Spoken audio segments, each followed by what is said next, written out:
Hey everyone, welcome to the Beyond Extent podcast, a podcast dedicated to a chat between two environment artists discussing everything about the industry we work in. I'm Timothy, and I'm joined by William, who is a friend and fellow colleague of mine. In this episode, we talk about the announcement of Farcry 6, celebrating announcements and releases in the studio, how people react to these announcements, and for this week's question, we're diving into if you can apply for multiple openings at the same company, or if you should be avoiding this. I'm so glad that we can finally talk about the project that we worked on. So let's dive in.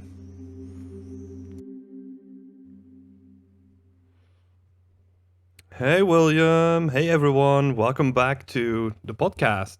It's episode Yay. 12. Wow, already. Yeah, it goes fast, right? Pretty nuts. It does, especially in the whole quarantine situation. Yeah, I don't know what month or what week or what day it is anymore. I don't even know how old I am. I forgot all that stuff. Yeah. Why would you need to know? I mean, you're not seeing anyone anyway, right? You're just in your little cave. Yeah. Hope. Yeah, man.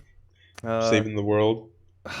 Yeah, I think I think we discussed this in the last podcast too. But yeah, thinking about flying at the end of the month, Oh, right. and yeah, it's with a big sense of uncertainty about everything basically. Yeah. But I think I'm going to wait until next year just because. But just be safe. Yeah. Yeah. But it is strange. Yeah, it's like when do you go, or like when does it all open up again? Like it's such a vague, weird thing. Right. Yeah, because you can fly now, but does it mean you should? Who Mhm. knows? It's Yeah, it's weird. But anyway, I feel like we talk about that every week, which is it's gonna be like a nice time capsule if we look back at it at some point. true. Yeah. Just our definitely. podcast during COVID time. But we actually have some pretty big news. I think we sorta talked about it last week already because this is on like a bit of a delay. Yeah. But we can finally say that we're working on Far Cry 6. Yay. Oh shit! Oh man. Feels good. Feels good to announce it. Yeah. I'm really excited by the trailers and everything that came out. I think the perception of the people is also really good. Like a lot of people loved it. Yeah. And a big thing for me was because my parents my dad plays some Call of Duty here and there. Oh really? But yeah. But he's not like a big gamer, and my mom not at all. She like the world of video games is more or less foreign to her. I mean, Yeah. you know, she knows through me. She knows some video games. What? No Farmville It's- or anything like that? It's no, but it's not like her world, right? Mhm. But she loved Breaking Bad, so you know, Oh. it's cool to have something to show. Because for anyone who doesn't know, the villain is played by Giancarlo Esposito, who is Gustavo Fring in Oh Breaking Bad. yeah. So that's something I can tell her about that she understands. She's like, "Whoa, I know that guy." That's Yeah. that's pretty cool. Makes it feel like real. Yeah, it's So, kind of crazy that they have such a charismatic and iconic actor for the series. Like it's really nice. I mean, really that's loved a- his performance in Breaking Bad. It was so good, man. Yeah, what a show, huh? Uh-huh. Yeah, Yeah. I mean, they're known for the Far Cry games are known for like having like really cool villains, and I think he should fit right in. I think he might be one of the best at this moment. Let's hope so. Oh yeah. Yeah, man, but it's exciting, right? Like we've been kind of waiting for this moment for such a long Yeah. time. It's been almost 2 years for me personally. Just Yeah, I mean, coming into the studio, working on the project, and then now seeing like the first glimpses, like the first reveal. yeah, It's yeah, it's kind of crazy that you have to wait for such a long time, but it's also like the big payoff because then everyone is kind of excited of like, oh shit, it's gonna come out. Like yeah. yeah. Did you join the viewing party? There was like a viewing party. No, I ended up not. I ended up just watching it on my own. Yeah. Yeah, I did too.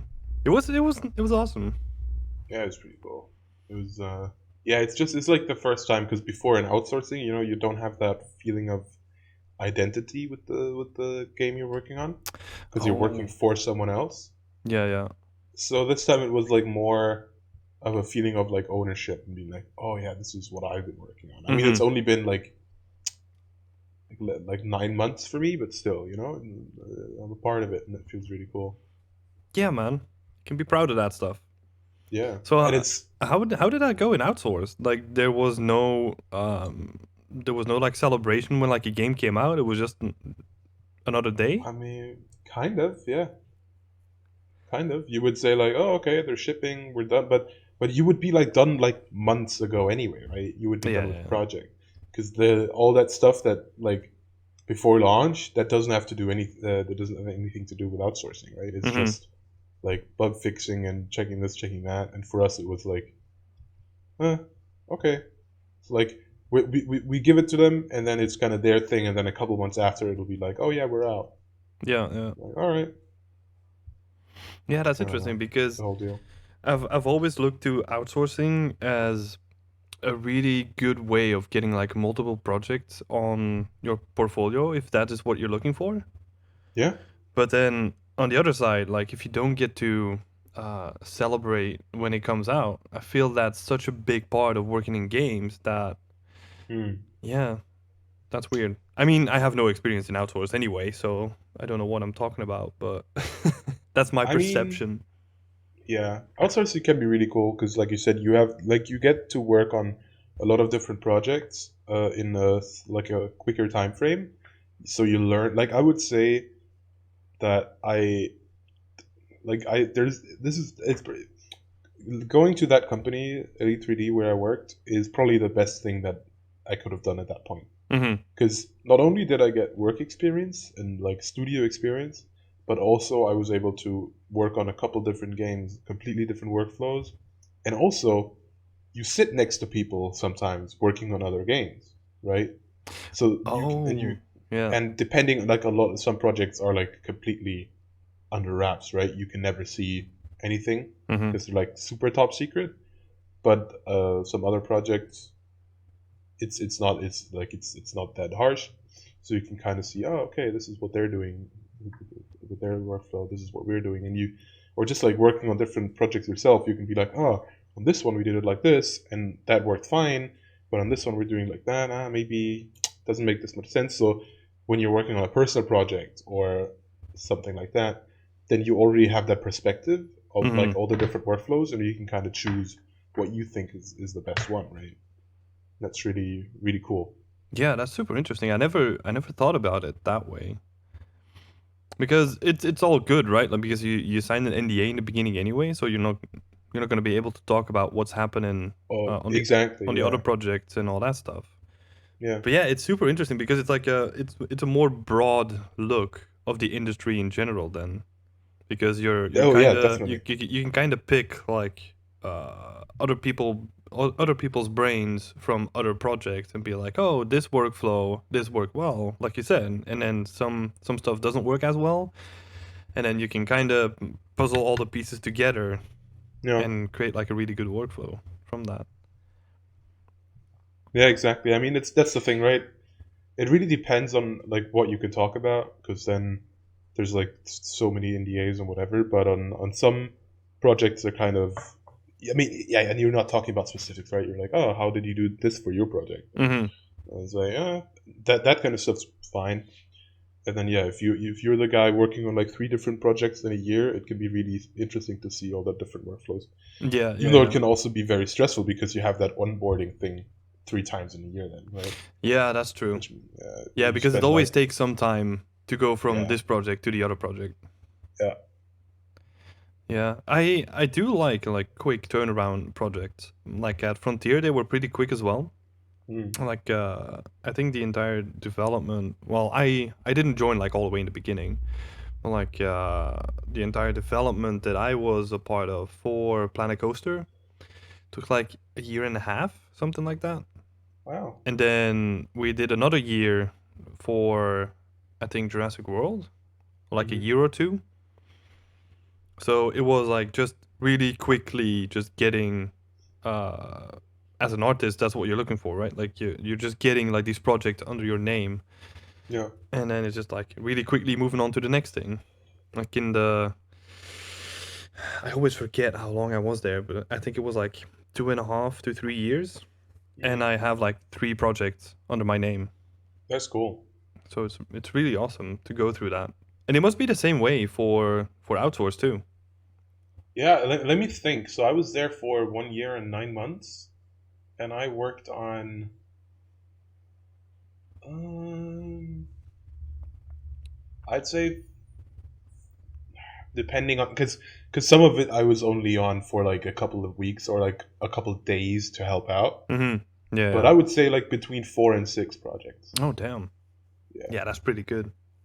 And you can just like soak up all that knowledge, right? Like that's what's so great about outsourcing as well is, I mean, it's, and then you have the benefits of stuff like, yeah, you're not as involved in the process, and you're maybe not the one celebrating when the game comes out, but that also means that you're removed from all the stress, or not all of it, because of course there's some stress always in game Oh development, yeah, or but like the like when, potential backlash.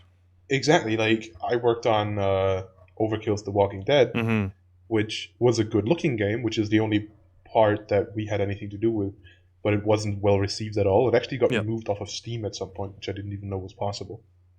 yeah, Um, yeah. That's crazy. but like a lot of people hated it because it was just Payday 2 with zombies, essentially, and a lot of people didn't like it. Yeah, And but yeah, then I can just say, ah, I don't care about that.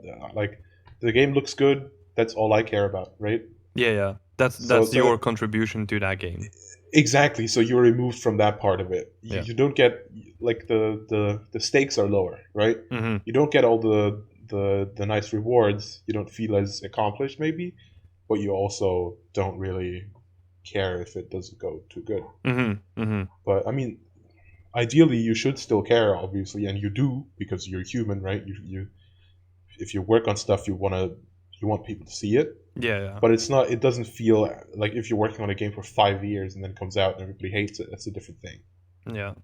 Like the personal involvement is way smaller Yes, because I I think, would say so. yeah, I think also, I don't know how that works in outsource too, but I don't think you have any uh vested interest in like the game design itself because that's still the main studio that's working on it anyway. Yeah, you don't really. I mean, I guess there's different projects, and but yeah, for the Yeah, ones I've different worked on, requirements too, but yeah, it's in always different. But it's yeah, you're just doing the art usually, right? yeah, because in a generalized way, I would say that you don't have an impact on that stuff anyway. So it's like you Yeah, said, you just focus on the art and then try to make it look as good as possible, and that is like your chunk, yeah, like your contribution to the game because you can't do anything other than that anyway. Like you don't have any yeah, influence talking to game design like you have in our studio right now. You can't just walk up to like a game designer and say like, "Hey, maybe this system isn't working as well. Maybe there is like another way of doing it." Like you don't have yeah, that. yeah. The communication is a big thing in outsourcing because some projects were really great. We had like a direct line of communication to their artists, but then some of the project was just horrible. Like Mhm. you would like hear about a big change that affected all the assets, like weeks after it actually happened, and all the work you've done since then, you must like go over it, Yeah, yeah. and or like stuff takes just like days to get approved, and you're just sitting there like, what am I supposed to do now? Like I Mhm. don't know. I'm just waiting for this to be approved, and you, like, let's say you're waiting for the high poly to be approved, and then you already start on the low, and then because you don't have anything else to do, and then feedback comes in, and it's like, Yeah, you oh have yeah, to you have to adjust the high change poly. this, and then you're like, oh well, I have to do all this over again now. But that, I mean, that's really not how it should go. Sometimes it does, but usually it doesn't. Yeah, so much of that stuff is Unfortunately. dependent on just the management structures of different studios. Yeah, That's the thing I started noticing as well. It's just yeah, the differences in management, like they it's such a big difference. yeah, Like obviously talking in really generalized terms, but of course. yeah, like I can see that being like a really big issue of just not like getting getting the feedback in for outsource, and then them having to wait for like a couple of things, and then it just creates like this backlog basically. Yeah, and then sometimes you work with people overseas. I heard that from some other people in different projects, and it's like you have like an 8 hour or whatever it is time difference, and Oh then yeah. if they don't give you feedback at the end of their day, you won't have it for the whole day of your work. So it's gonna be like a day late or something. That Yeah, could be yeah. really annoying. Or sometimes I've had that where I just got my feedback in the evening after I did all the other stuff, and then it pretty much means that all the stuff you've done on the day you have to like rework, which Yeah, can be yeah. really annoying. Basically just a But yeah, big usually, revert. yeah. But then if you have a good documentation and you've got like what they want, then sometimes you can do that. You can have like, okay, this is not approved yet, but I'm still gonna make the low poly for it, and then it's gonna be fine because you know what they want. Mm-hmm. So if the project's a little bit longer and you're able to like establish communications with them, then it's easier. Yeah. Yeah, man. Yeah, it's so interesting to see all that stuff and how small changes can impact like a lot of people basically. Yeah. But let's take it back to Far Cry 6, man. Did you see the screenshots that they released? I don't think I did. They released 2 screenshots actually. Okay. And yeah, man, they're looking really good. I don't know if you can I can send you the Oh link. yes. Oh yeah, I did see those. Yeah, those Yeah. are nice. Man, they look so good. How did you feel about like the introduction and just like the teaser trailer and all that stuff?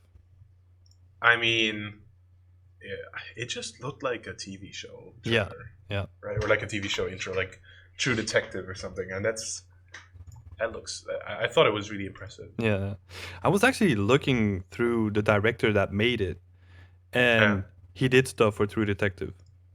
Oh yeah, that makes so much So sense. it's like it's in that same vein, but it's like oh man, it's so good. I love that style so much, and it Yeah. just shows like the standard that they want to go for. They really wanna what do you call it, like up the production value of this Yeah. one. Yeah, look really awesome, man. Oh yeah. We're talking about like production cycles and stuff, right? Mm-hmm. I yesterday I watched a developer blog, a really old one from Battle State Games, which are the people that make Escape from Tarkov. Yeah. Which, as you know, is what I've been playing lately a lot. And it was from 2016, and they were talking about a new map that they were making, Streets of Tarkov, Mm-hmm. and the map is like scheduled to come out like this year or maybe early next year. So it's been literally like 4 to 5 years that they've been working on this map, Yeah. which is crazy. Like they've got to be so relieved when it's finally out. Yeah, and You know? that's just one map. And it's just one map. I mean, I guess maybe they halted it at some point, worked on something else. But still, it's like there's definitely some people on there that are going to be like so happy when that thing is finally done. Right? Mm-hmm. Yeah, like even all the planning and all that stuff. Like Yeah. they've probably done that, like you said, before the blog for like a couple of months at least. Exactly. Yeah. And then just other they already showed developments come stuff. through, and then their stuff gets just shoved more and more to the background, and then it's like, oh, is this the time when it's finally gonna release? Yeah.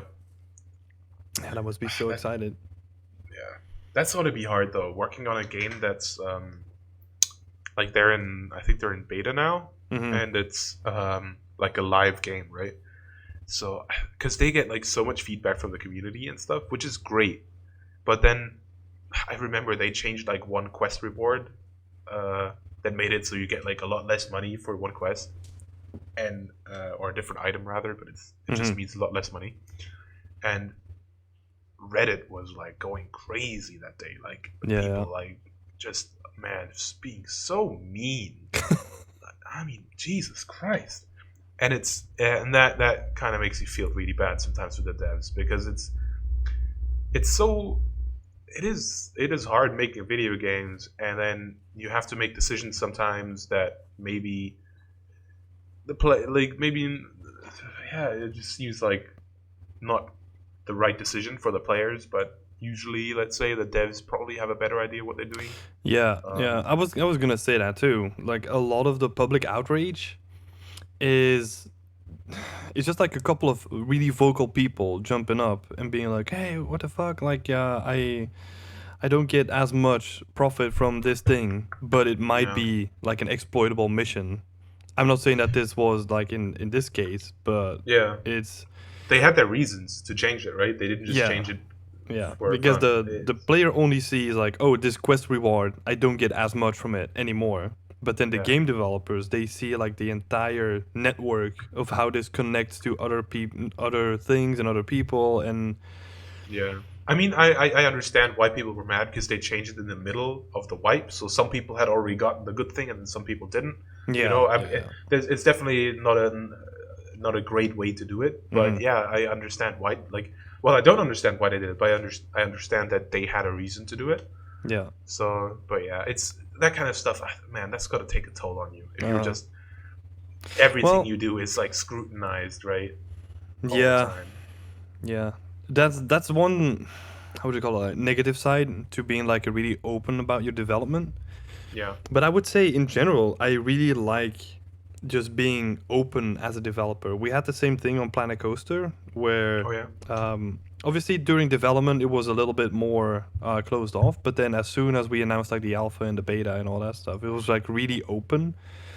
Just seeing like the communication on Reddit and like people loving it, and obviously there were some people uh, that were not as happy with like the what was it in Planet Coaster's case? It was the lack of management was always Huh. like the biggest thing that they brought up.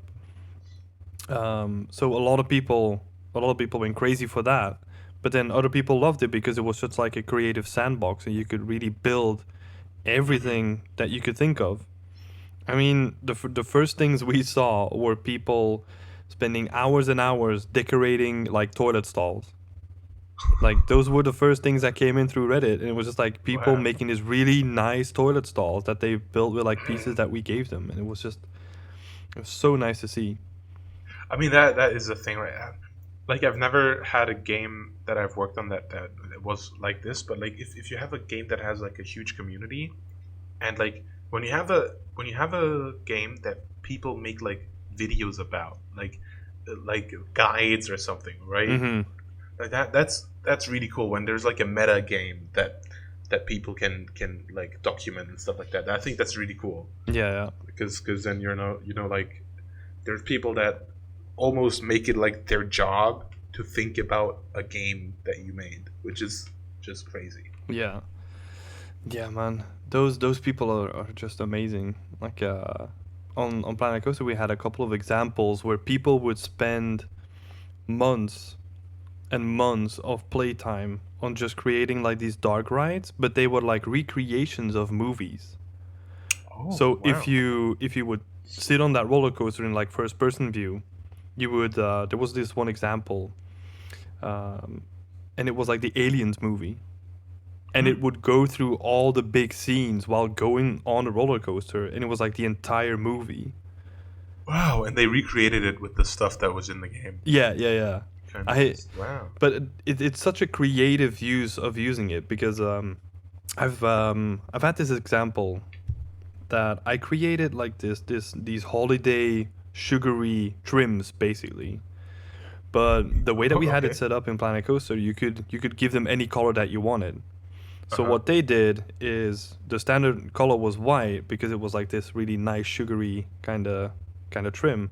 They just made Huh. it black and they used it in a way where it looked like the hive. Oh, okay. So it's just like, oh my god, it's so crazy to see what people come up with just Yeah. those kind of pieces. Like if you give them creativity, it's so nice to see what they come up with. But there's also been other instances. Like I've been thinking about this example. I'm not sure what game it was, but it was like a new MMO, and Hmm. they were kind of trying to do like the Eve Online thing, where like the community is in charge of all the commodities, and it's like an open market without any Hmm. interference of the game developers themselves. Right. And there was this one quest for beginners where you need to have like one item but higher level players started buying them up, so that they were so expensive that the lower level players couldn't progress their main storyline. That is crazy. Yeah, and it's just Yeah. that literally destroyed that game, I think, because Wow. then they were stuck because they didn't want to interfere with like the whole thing they had set up, and they were kind of hoping that people would let it go, but then news agencies started picking it up, like games news agencies, And then and people just kept doing it because it was in yup, the yeah, and fucking trolls destroyed that game, man. I think it went under too. Well, yeah, I mean, economy is a big part of Tarkov as well. Hmm. And there's this quest where you need to get like a really expensive armor, and you need to hand it in when it has like less than 50% durability or something. Yeah.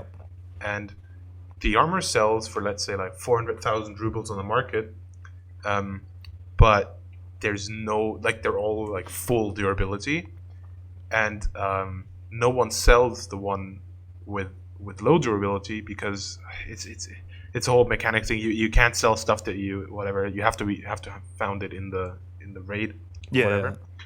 So there's not a lot of them out there that actually can be sold on the flea market. And then I saw the other day, I saw a guy who had a completely broken one, which is what you need for that quest, Hmm. and he had it put to like 15 times the price, Oh, jeez. even though it's not usable at all. But you need it for that quest. And I looked a couple hours after, and it was sold. Yep. And it's really funny that things like that exist in games. Like they have their own little economy, and it's because you can also craft stuff in the game, and like a big thing is sugar, because you can make you can make booze out of sugar, and you can use booze to get other stuff. Hmm. And then like you're literally sometimes you're looking at the flea market like, oh man, sugar's at like 75K right now. I'll wait a couple minutes to see if the price goes down, and I can get like a sub 65K sugar. Yeah, yeah. Stupid stuff like that. And it's I imagine that if you have like stuff like that in your game, and you see people like actually treating your game like it's a science, Hmm. that's gonna be so cool. Like watching people actually take the time to really think about all the dynamics and all the mechanics in your game. Yeah, yeah. That's gonna be really rewarding. Yeah, for sure, man. Like, I think in those cases there must be people that play Tarkov and only trade stuff. Oh yeah, that's me. Well, but you still do raids and all that stuff, No, yeah, right? no, yeah, I do. But- Yeah, I was just joking. But sometimes man. it does feel like a stock market simulator. I Yeah. really like that part of the game. I just love watching the numbers go up. It's like Cookie Clicker, man. Play that game, man. Yeah. Yeah, but it's kind of crazy how deep those mechanics can go. Like I had the same thing on Guild Wars 1, where at a certain point, like I did all the missions, I completed all the achievements, whatever, and I just needed money at that point. So what I Right. did was just trying to uh, talk to people, see if I can get like really cheap prices, and then sell them with a profit. Right. But it's just it's just crazy that you can do that in games. It is weird, right? If you have that whole economy and universe in a game, Hmm. it does become like a strange Yeah, in alternate university, universe. we had a math teacher, and I think you can still find him online. But he used Eve to explain like economies Supply in and games. demand. But Oh he, yeah. but he was just yeah, that was his main thing. Like if he wanted to explain like an equation to you in maths, he would just use Eve for that. Like Wow, that is crazy. it was a really good way of teaching it though, because yeah, people were actually paying attention. It's not as abstract, right? It's you have like real things you're talking about. Mhm. It's like a real. It's not like Timmy has 5 apples, right? It's like it's kind of. I mean, it is kind of the same thing as Timmy has 5 apples, but it might be like more. I don't know, more relatable or something. Yeah, it's like really close to like real life, just like Yeah. that. Oh man, There is actually one thing that we talked about before that we still want to discuss. To go back to the release, or like the what you call it, like the teaser Announcement. trailers or the announcements. Yeah, that's the word I was looking for. And there is this notion that people think that you have to be a really big fan of the franchise to actually become a developer on the franchise. Right. What do you think about that? Um, I mean, so in general, I would disagree with this statement. I think it helps. For example, I have played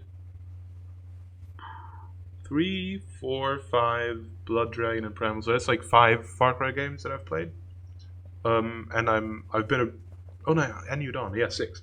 So I'm a pretty big fan of the franchise, Mm-hmm. and I think that definitely helps when you meet the devs in like an interview, and you can tell them, yeah, I love this one because of this, like, or I really enjoy this part of the game, and that's why I want to be a part of it, right?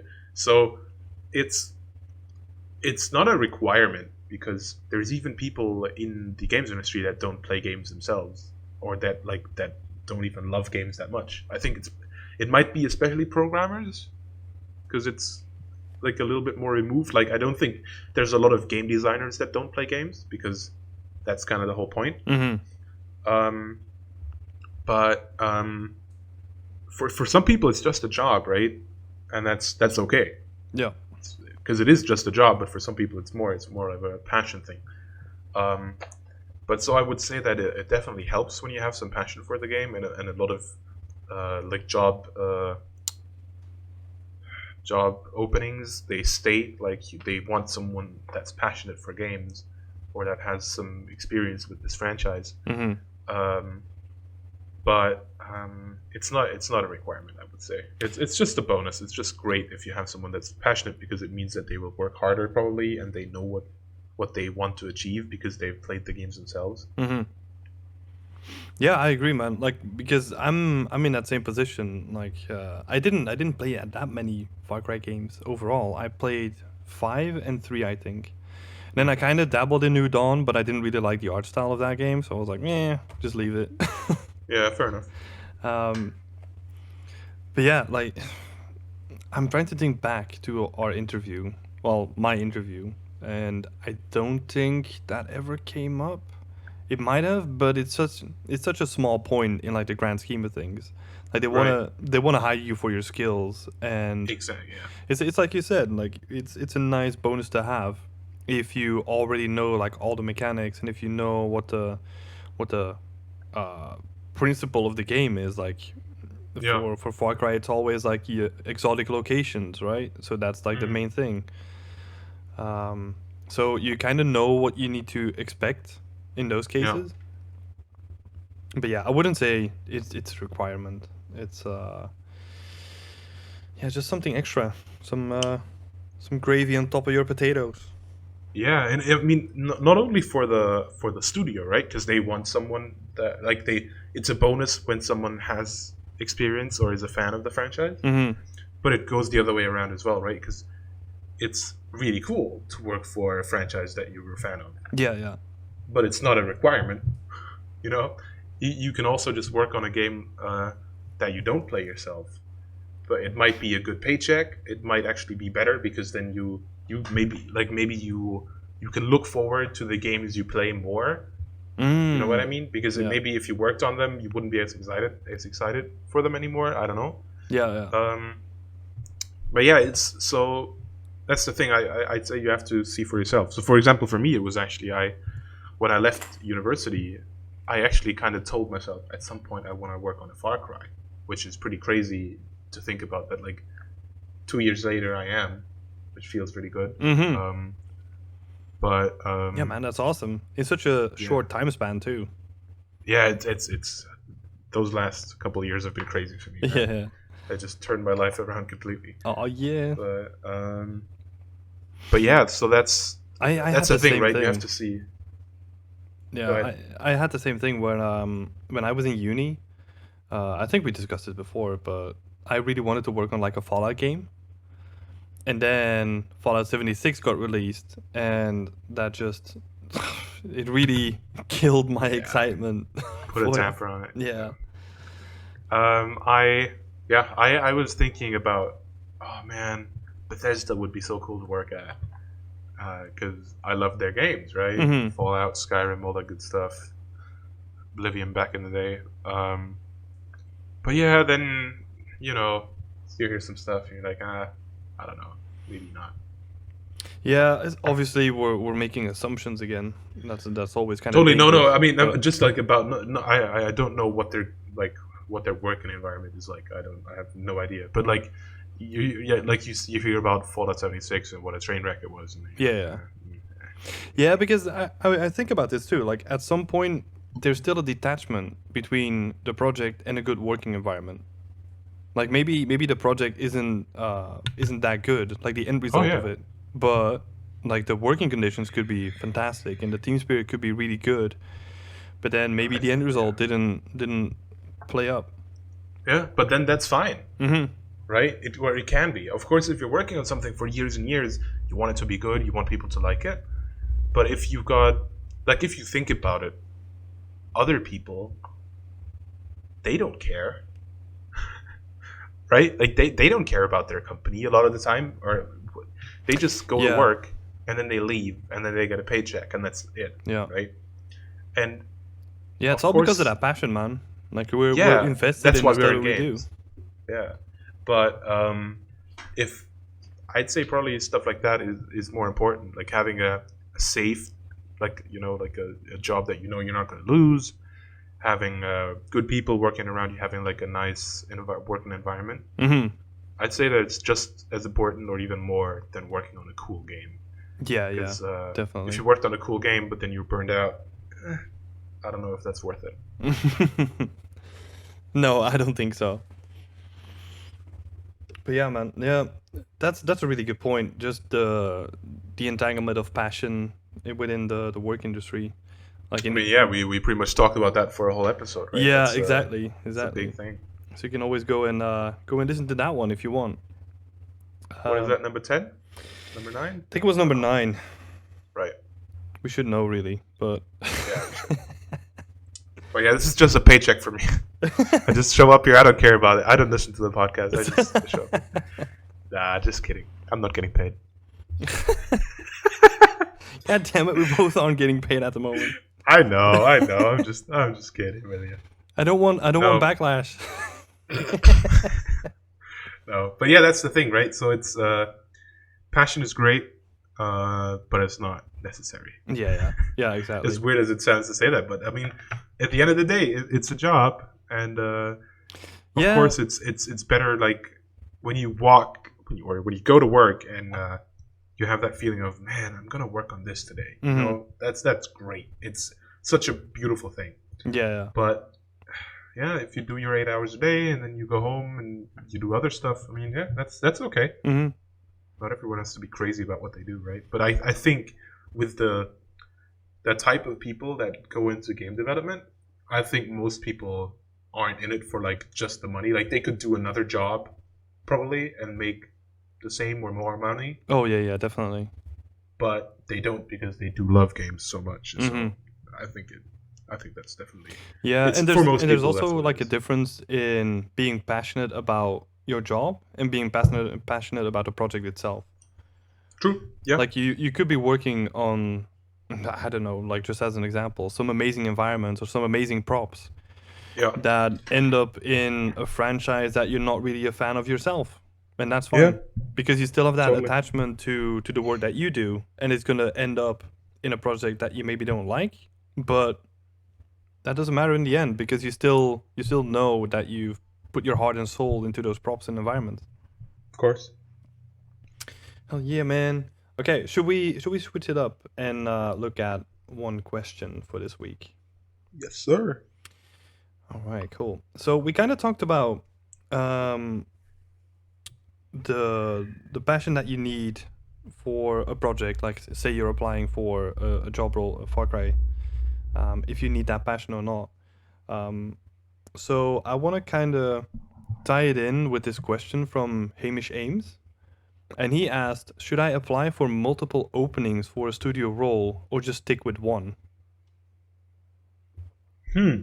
So applying for several jobs at the same studio is, I guess, is Yeah, I what the think question means, so. right? Yeah. Because Yeah. because there's several ways to unpack this, right? Like if it's, for example, if it's a programmer role and an artist role, I mean that just speaks for itself. Don't do that.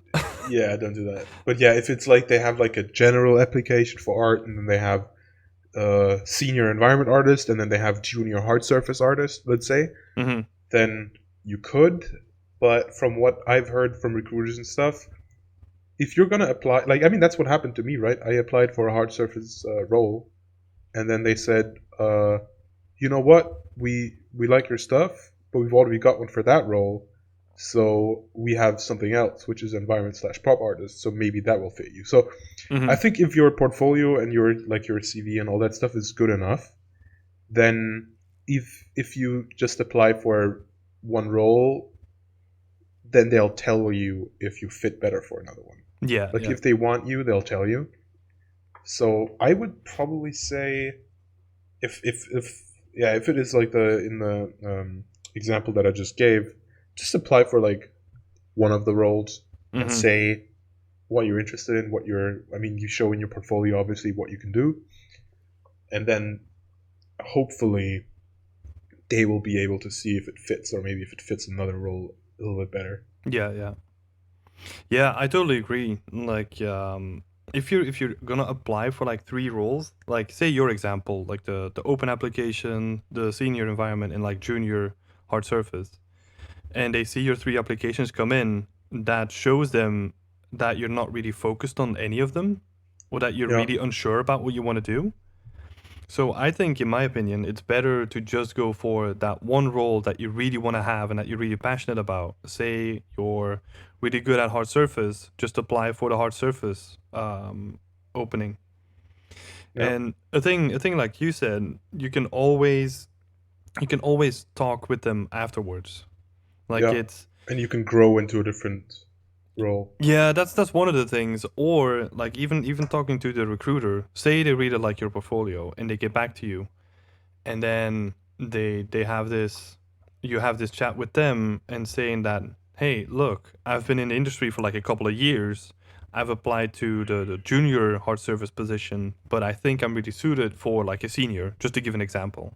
Yeah, Then there's still that opportunity to talk, and if they still want to hire you, that's good. But it might also be that they're looking specifically for a junior role for that position. yeah. And then another thing is if there is, let's say, a senior role and you're just straight out of uni or something like that, I always feel like I never knew what to do in that situation Mm, because they're looking for a specific thing. yeah. But when I contacted people and like contacted recruiters and asked them, the response I get every time is just apply. Yep.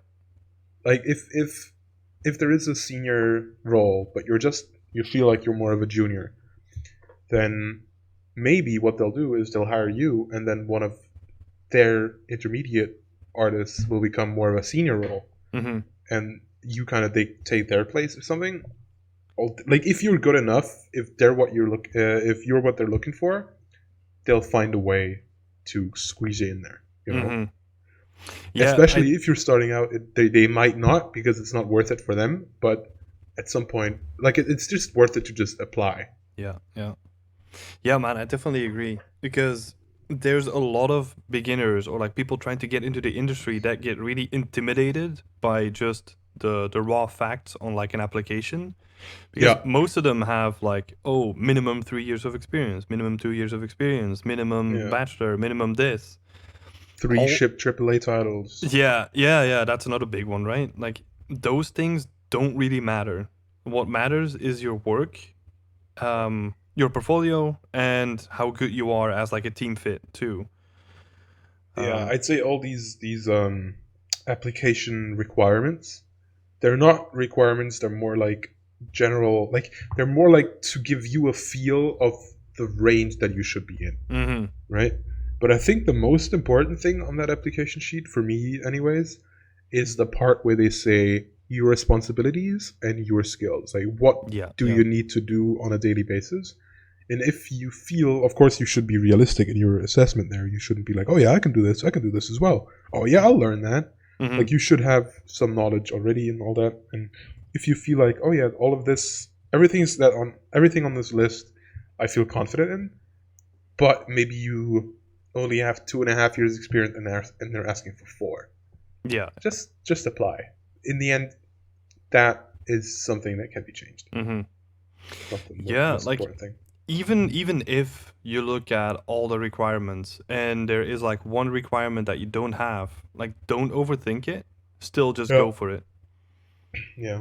Because I feel especially a lot of beginners that they're just shooting themselves in the foot by not applying and being like, look, but the application said this. It's like, who cares? Just apply. Just do it. Like if you want to break into the industry, you're gonna have to go through all the hoops and like run into some walls here and there too. And And yeah, go ahead. and if you don't get accepted, then and you don't get like a concrete thing, you just get like, oh yeah, you're not what we were looking for. Mm-hmm. Ask, like, what would I need to have? What would I need to learn to be able to get this job? Yeah, yeah. And then Especially if they if tell it's you your dream studio.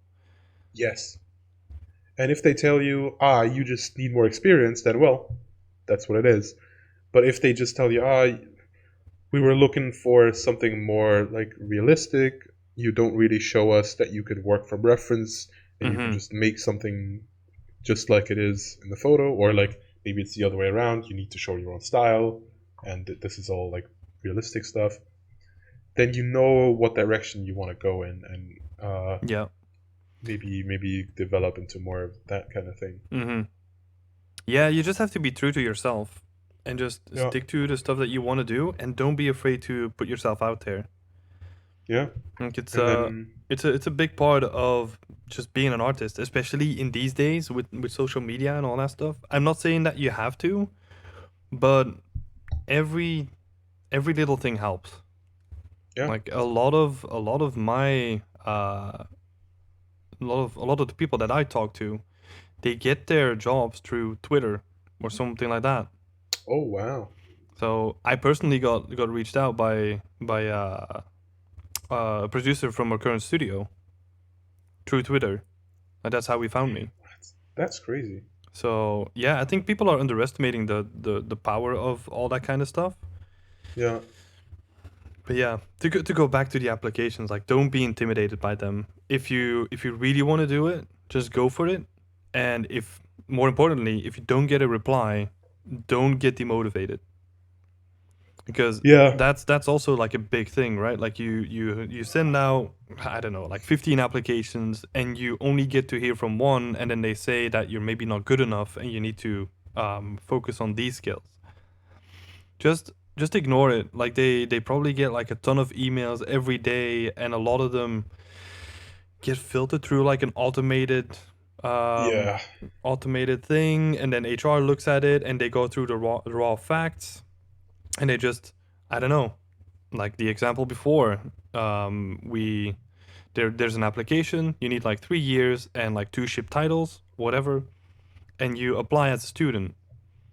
Then for some bigger companies that might already go through like a filter of, okay, we're not going to send a reply, or like maybe an automated reply.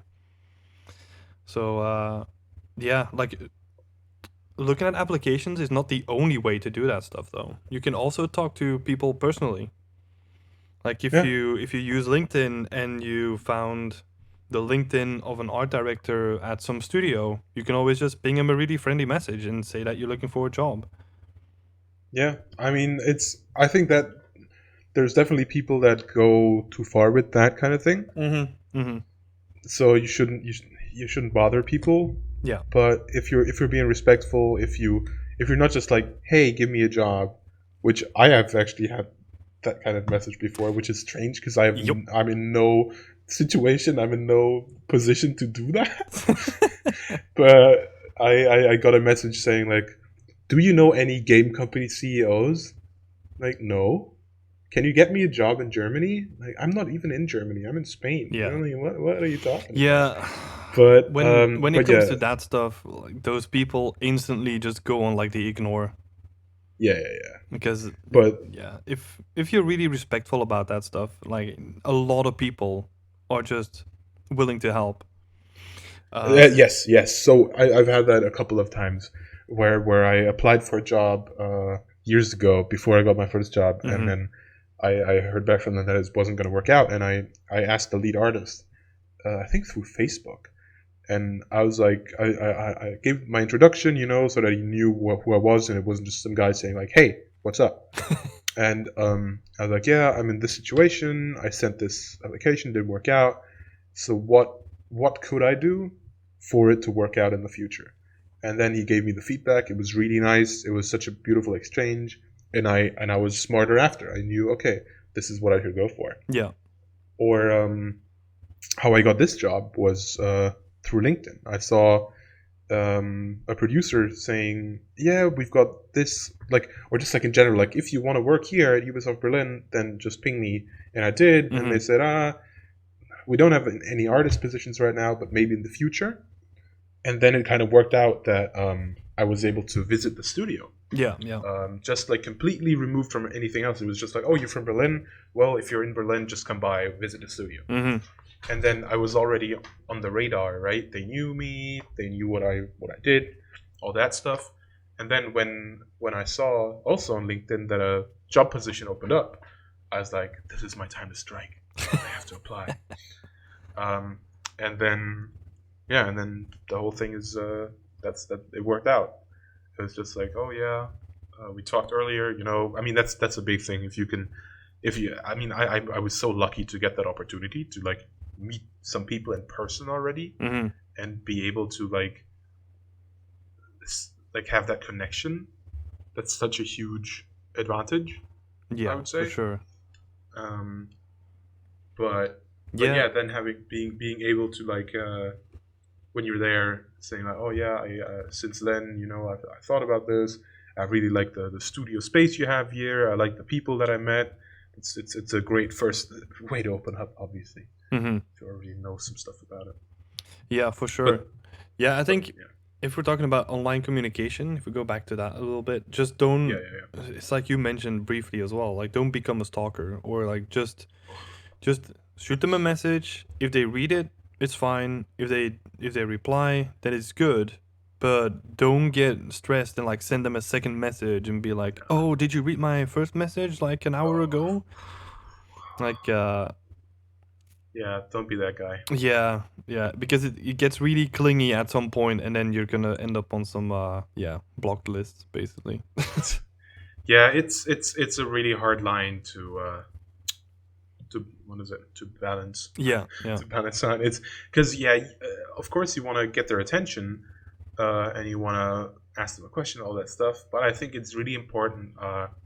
It's so important to just have like an introduction, hmm, like saying like, "Hey, I'm a student.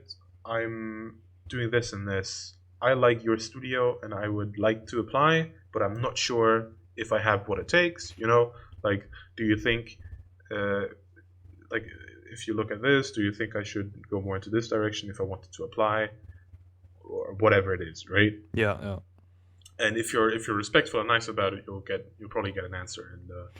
Yeah, you just gotta see it in the long term and not in the short term. I think people just get hung up about like, oh, I need a job now, so I'm Yeah, gonna reach out now and expect like an answer in like 2 months. Because it's like you said, the first exchange that you had didn't really work out, but then there was like oh this yeah, opportunity of like, hey, I'm in Berlin, like, can we meet up, whatever, and then yeah, that's another yeah, way in where it's just like you see it on the long term instead of like trying to get a job now and just yeah. I mean, building up communication like rapport with the people.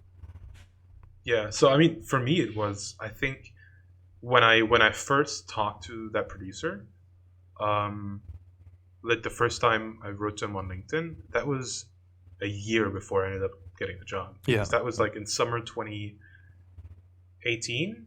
No, 19. I don't know, whatever it was like.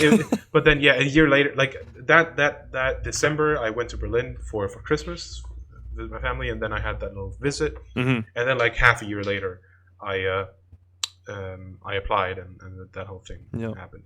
So but of course I understand that was because I was also in the position where I already had a job. I was very happy at that job, Mm-hmm. and I didn't have that, like I wasn't in the position where I was like, oh no, I need to get a job now, or I'm not going to be able to pay my bills. Right? Yeah. But for me, it was more like, if this works out, it would be cool because I can go back to Berlin, and I can work at Ubisoft. Mm-hmm. So, Hell yeah, and that's where we're at now. ooh, yeah. Oh shit. Yeah, man. That's you just have to take it, yeah, slow and steady with that stuff. I know that, like you said, like it's really easy for someone in a position like us where we already have like a stable job to Yeah. just say that. But yeah, I feel like if you just look at it on the short term, you're gonna burn more bridges than building them. Right. So yeah. That is, yeah. I think you could definitely overdo it. I have some people in my Facebook timeline that I'm like, Mm-hmm. yikes. Yeah. Yeah, and that's the thing. We remember those people, right? Oh yeah, and I heard like people that I didn't talk to them about this, like talk about these people and be like, oh, this guy's annoying.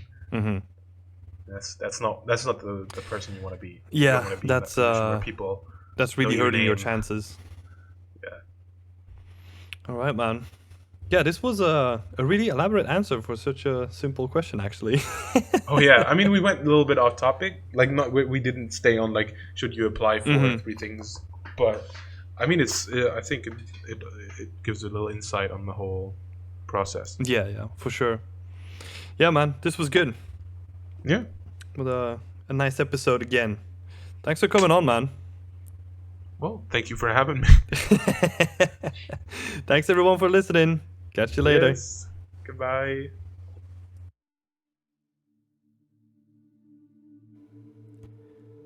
We hope you enjoyed this episode of the podcast. If you did, then you can check out the playlist on the right for more episodes, and don't forget to like, subscribe, or share it with friends.